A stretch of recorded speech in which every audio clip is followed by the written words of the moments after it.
이사야 48장 17절 말씀 제가 봉독해 드리겠습니다.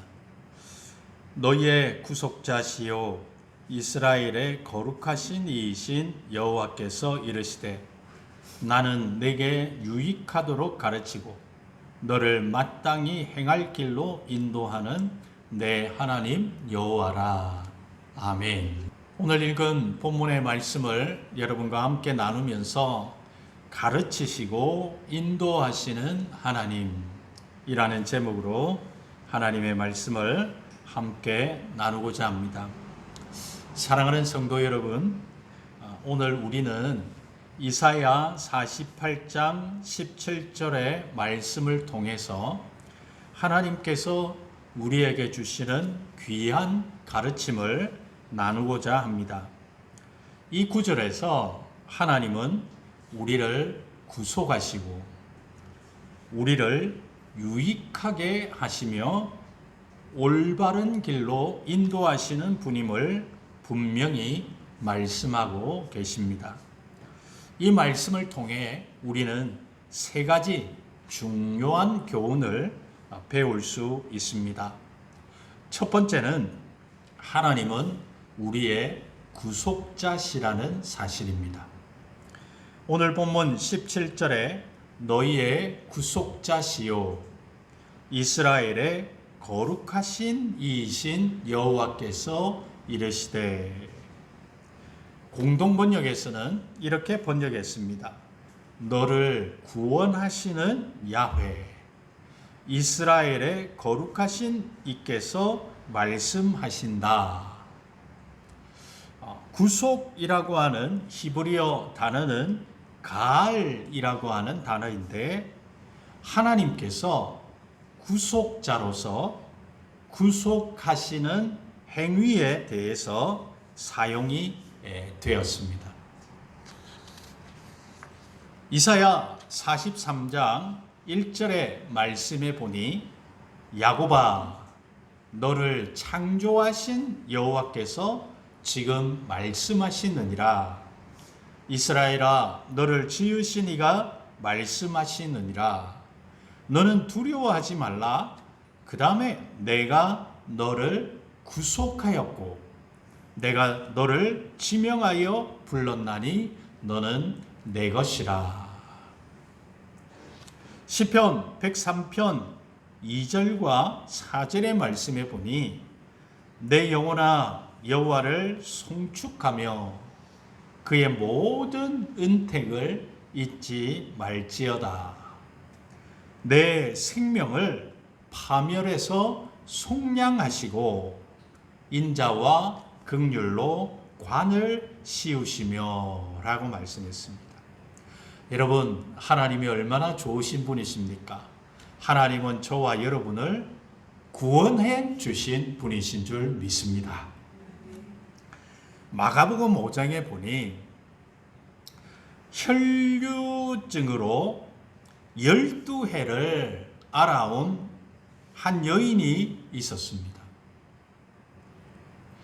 많은 의사에게 많은 괴로움을 받았다고 성경이 말하고 있습니다.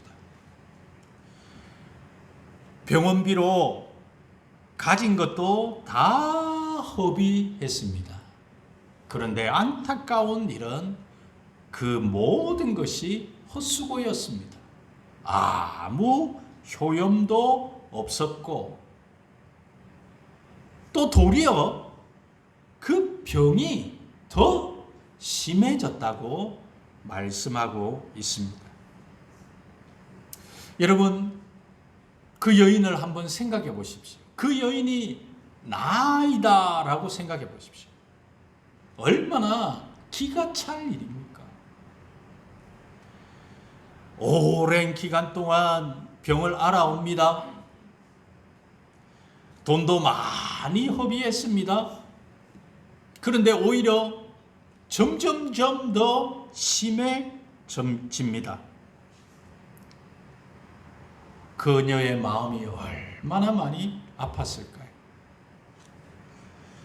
그런데 그녀에게 한 소문이 들렸습니다. 예수님에 대한 소문이었습니다. 그래서 그녀는 믿음의 꿈을 꿉니다. 내가 예수님의 그 옷에만 손을 대어도 구원을 받을 것이라고 그녀는 믿었습니다. 예수님이 오셨을 때 그녀는 예수님께 가까이 나아갑니다. 힘을 다해 예수님께 나아갑니다. 많은 사람들이 예수님 주위에 있었지만 그녀는 힘을 다해 예수님을 가까이 나아갑니다. 예수님의 옷에 드디어 손을 대었습니다. 그런데 이게 웬일입니까? 정말 그녀가 믿음으로 고백했듯이 믿음의 꿈을 꾼 대로 자신의 병이 나았습니다. 예수님은 그녀의 모든 것을 알고 계셨습니다. 예수님 앞에 두려워하며 그녀는 자기에게 이루어진 모든 것을 여인이 말합니다. 그때 예수님은 그녀에게 이렇게 말씀하십니다. 마가복음 5장 34절에 예수께서 이르시되 딸아 내 믿음이 너를 구원하였으니 평안히 가라 내 병에서 놓여 건강할지어다. 여러분, 예수님은 그녀에게 무조건적인 은혜로 구원을 베풀어 주신 것입니다. 우리 하나님께서 무조건적인 사랑으로 아무런 대가 없이 저와 여러분을 구원해 주신 것입니다. 하나님은 이스라엘을 이집트의 종살이에서 구원하셨듯이 우리를 죄와 사망의 권세에서 구원하셨습니다. 이 구속이라고 하는 것은 단지 자유를 주는 것 이상을 의미하는 것입니다. 그것은 우리에게 새로운 정체성을 부여하는 것입니다. 너는 이제 더 이상 옛사람이 아니야. 이제 너는 더 이상 죄악에 휘둘리는 사람이 아니야. 악한 마귀의 그런 자식이 아니야. 이제는 새로운 삶을 살아가는 하나님의 자녀야. 하나님의 자녀로서 새로운 삶을 시작할 수 있는 기회를 제공하는 것이 바로 구원이라고 하는 것입니다. 한 아이가 위험에 처했을 때 부모가 그 아이를 구하는 모습을 한번 상상해 보십시오. 그 부모는 아이를 사랑하기 때문에 그를 구하기 위해 어떠한 일도 마다하지 않을 것입니다. 마찬가지로 하나님께서 우리를 구속하신 이유는 우리를 사랑하시기 때문입니다. 우리는 이 구속의 은혜를 기억하며 살아야 합니다. 하나님은 그 구속을 통하여 우리를 새로운 피조물로 만드시고 우리의 삶을 변화시키시고 하나님의 뜻에 따라 살아가도록 힘을 주시는 분이십니다. 우리가 매일의 삶 속에서 하나님의 구속의 은혜를 깊이 깨닫고 감사할 때 우리는 진정한 자유와 기쁨을 누릴 수 있는 줄 믿습니다. 여러분, 한 주간 세상에 살 때에 너무너무 고통스럽고 힘들 때에 하나님이 나를 구원해 주신 그 구원을 한번 생각해 보십시오.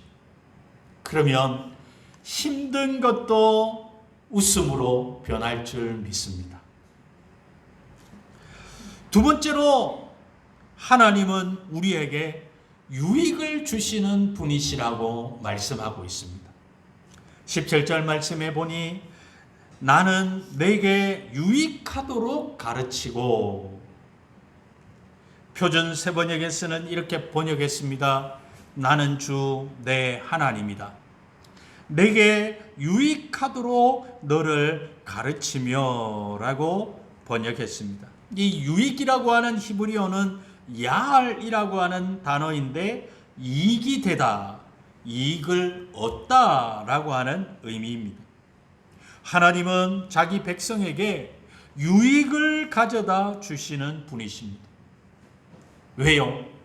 그것은 무조건적이며 은혜로 주어지는 것입니다.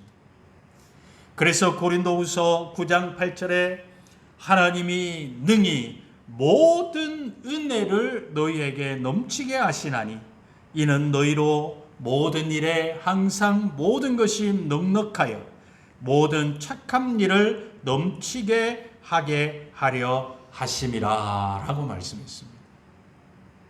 여러분, 이번 주 한 주간도 하나님의 모든 은혜를 마음껏 누리시는 한 주 되시기를 주님의 이름으로 축복합니다. 하나님이 우리에게 순간순간 때때로 하나님이 우리에게 은혜를 베풀어 주시는 분이십니다. 우리가 그 은혜로 살아가는 거예요. 그리고 하나님이 베푸신 은혜는 우리를 유익되게 하는 것입니다. 하나님은 우리에게 유익을 주시는 분이십니다. 여기서 유익이라고 하는 말은 단순히 물질적인 번영이나 세속적인 성공만을 의미하지 않습니다. 그것은 우리의 영적 성장과 성숙을 포함한 전인격적인 유익을 의미하는 것입니다. 하나님은 우리를 사랑하시기 때문에 우리가 가장 필요한 것을 아시고 그것을 공급해 주십니다. 요즘 뉴스를 보면 많이 보도되는 사건이 하나가 있습니다. 그것은 축구 스타 손흥민 선수의 아버지가 피소가 되었다고 하는 사건입니다. 아동학대 혐의로 손 축구 아카데미 손웅정 감독과 코치진들이 유소년 선수 부모로부터 고소를 당했습니다. 고소인 측은 코치가 봉으로 아이를 때렸다고 합니다. 손웅정 측은 그 부모가 수억 원의 합의금을 요구해서 합의를 못했다고 했습니다. 손 감독 입장문에 이런 내용이 있습니다. 마음의 상처를 받은 아이와 그 가족분들께 깊은 사과의 뜻을 전한다. 다만 고소인의 주장 사실은 진실과는 다른 부분이 많기 때문에 수사에 적극적으로 협조하고 있다. 그리고 그가 이런 말을 했습니다. 제 모든 것을 걸고 맹세컨대 아카데미 지도자들의 행동에 있어서 아이들에 대한 사랑이 전제되지 않은 언행과 행동은 결코 없었다 라고 말했습니다. 그러면서 시대의 변화와 법에서 정하는 기준을 캐치하지 못하고 제 방식대로만 아이들을 지도한 점을 반성하고 아이들이 운동장에서 최고의 집중력을 발휘하고 훈련에 몰입할 수 있도록 또 다른 방법을 찾도록 하겠다라고 말했습니다. 저는 이 사건을 보면서 지금 이제 법정으로 가는 것 같습니다.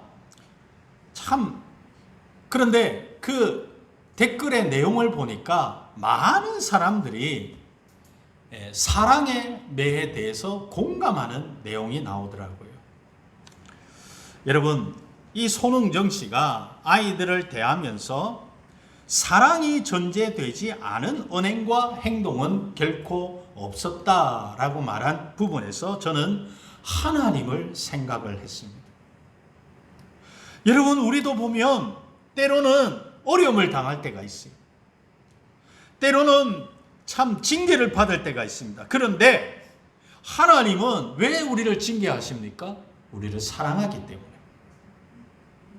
하나님은 우리의 유익을 위해서 하나님은 우리를 징계하시는 것입니다. 히브리서 12장 9절과 10절에 또 우리 육신의 아버지가 우리를 징계하여도 공경하였거늘 하물며 모든 영의 아버지께 더욱 복종하며 살려 하지 않겠느냐. 그들은 잠시 자기의 뜻대로 우리를 징계하였거니와 오직 하나님은 우리의 유익을 위하여 그의 거룩하심에 참여하게 하시느니라. 때로 우리는 우리의 뜻과 계획이 하나님보다 더 나은 것처럼 느껴질 때가 있습니다. 그러나 우리가 하나님의 가르침을 신뢰하고 따를 때 우리는 진정한 유익을 얻게 되는 것입니다. 하나님의 말씀과 지혜는 우리의 삶을 인도하며 우리가 마땅히 행할 길을 보여주십니다.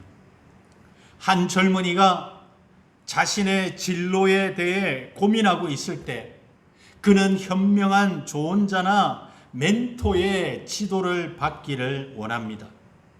그 조언자는 그의 경험과 지혜를 바탕으로 젊은이에게 유익한 길을 제시해 줄 수 있습니다.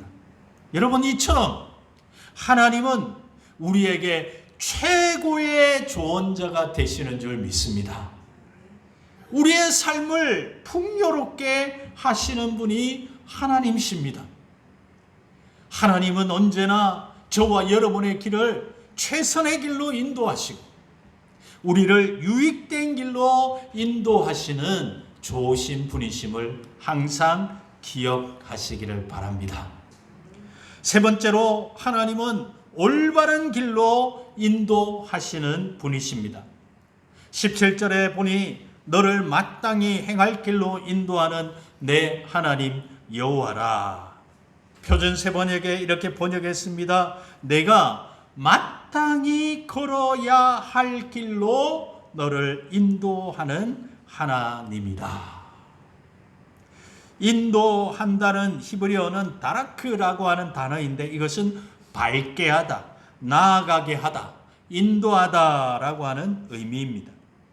하나님은 의인들을 고든 길로 인도하심을 의미하는 단어입니다. 여러분, 하나님은 저와 여러분을 올바른 길로 인도하십니다. 시편 107편 7절에서는 또 바른 길로 인도하사 거주할 성읍에 이르게 하셨도다. 이사야 42장 16절에 내가 맹인들을 그들이 알지 못하는 길로 이끌며 그들이 알지 못하는 지름길로 인도하며 암흑이 그 앞에서 광명이 되게 하며 구분대를 곧게 할 것이라. 내가 이 일을 행하여 그들을 버리지 아니하리니 라고 말씀합니다. 여러분, 맹인을 한번 생각해 보십시오. 앞이 보이지 않습니다. 앞이 구렁텅이가 있는데도 그냥 갑니다. 그냥 갈 수 있습니다. 그것이 맹인이기 때문입니다. 저와 여러분도 어떤 면에서는 맹인이 아닙니까? 좋으신 하나님은 우리를 바른 길로 인도하십니다.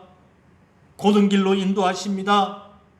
저와 여러분이 앞이 보지 못하는 그런 상황 가운데서도 하나님을 의탁하고 믿음으로 나아갈 때 하나님은 우리를 바른 길로 인도하시며 지름길로 인도하시며 흑암 같은 길을지라도 하나님은 그곳에 광명이 있게 하시는 하나님이십니다. 하나님은 이러한 일을 행하시며 저와 여러분을 버리지 않으신다고 말씀하고 있습니다. 잠언 4장 11절에 내가 지혜로운 길을 내게 가르쳤으며 정직한 길로 너를 인도하였은즉 이라고 말씀하고 계십니다. 우리의 인생의 길을 걸어갈 때 지혜로운 길이 있습니다. 정직한 길이 있습니다. 하나님을 붙잡을 때 우리는 지혜로운 길로 갈 수 있습니다. 정직한 길로 갈 수 있습니다. 인생의 여정에서 우리는 수많은 선택과 결정의 기로에 서게 됩니다. 그때마다 우리는 하나님의 인도를 구해야 합니다. 하나님의 길은 때로는 우리가 예상하지 못한 방향으로 인도할 수 있지만 그것이 바로 우리가 마땅히 행할 길임을 믿어야 하는 것입니다. 에스더 4장에 보니 모르드게를 비롯해 온 이스라엘 백성들이 아말렉의 후손인 하만에 의해 죽음의 위기에 놓이게 되었습니다. 모르드게는 왕후 에스더에게 유대인을 위해 왕에게 나아가 간절히 구하라고 합니다. 에스더가 왕후의 자리를 얻은 것은 이 때를 위함이 아니냐라고 말합니다. 이에 에스더는 금식한 후에 규례를 어기고 왕이 부르지도 않았는데도 목숨을 내어놓고 왕에게 나아갈 것이라고 말합니다. 에스더 4장 16절에 당신은 가서 수산에 있는 유다인을 다 모으고 나를 위하여 금식하되 밤낮 3일을 먹지도 말고 마시지도 마소서. 나도 나의 시녀와 더불어 이렇게 금식한 후에 규례를 어기고 왕에게 나아가리니 죽으면 죽으리이다 하니라. 유대인들을 죽음에서 구원하기 위해 에스더를 왕으로 세우신 하나님은 죽음을 각오한 에스더를 왕에게로 인도하십니다. 그때 하나님께서 역사하십니다. 에스더가 오는 모습을 보고 왕의 마음이 에스더를 사랑하는 마음으로 가득 차게 됩니다. 에스더는 선하신 하나님의 인도하심으로 자기 백성을 구하고 하만과 아말렉 족속을 멸하는 데 쓰임을 받게 되는 것입니다. 위기 가운데 하나님은 에스더를 인도하심으로 하나님의 계획을 이루게 하셨습니다. 할렐루야. 여러분, 에스더가 처음에는 마음이 어땠을까요? 야, 왕이 부르지도 않았는데 가면 내가 죽는데. 걱정과 근심이 그를 덮었을 것입니다. 그러나 그가 하나님 앞에 기도하고 믿음으로 나아갔을 때, 하나님 앞에 길을 맡겼을 때 하나님께서 역사하셨습니다. 왕의 마음을 변화시키셨다는 것이죠. 산길을 등산할 때 지도나 나침판이 없이 길을 찾기란 매우 어려울 수 있습니다. 그러나 길을 잘 아는 가이드가 함께 있다면 우리는 그 가이드를 따라 안전하게 목적지에 도달할 수 있습니다. 에베레스트 산 같은 높은 산을 올라갈 때에 등산하는 사람들은 등산가는 혼자 가지 않습니다. 셀파라고 하는 도와주는 사람과 같이 갑니다. 그 가이드를 따라서 안전하게 목적지에 도달할 수 있는 것입니다. 그런 것처럼 여러분, 하나님은 우리의 인생 여정에서 가장 신뢰할 수 있는 인도자이십니다. 가이드이십니다. 하나님의 인도하심을 따르는 것은 우리의 믿음과 순종을 요구합니다. 우리가 하나님의 말씀에 귀 기울이고 성령의 인도하심을 따라갈 때 우리는 그분의 지혜와 능력을 경험하게 될 것입니다. 하나님의 인도하심은 결코 실수하지 않으십니다. 그리고 우리의 삶을 풍성하게 만드십니다. 사랑하는 성도 여러분, 저는 말씀을 맺으려고 합니다. 이사야 48장 17절의 말씀을 통해서 우리는 하나님께서 우리를 구속하시고 우리에게 유익을 주시며 올바른 길로 인도하시는 분임을 깨달을 수 있습니다. 우리는 이 진리를 마음에 새기고 하나님의 말씀에 순종하며 살아야 합니다. 하나님께서 우리의 삶을 인도하실 때 우리는 참된 기쁨과 평안을 누리게 될 것입니다. 이러한 믿음의 성도님들 다 되시기를 주님의 이름으로 축복합니다.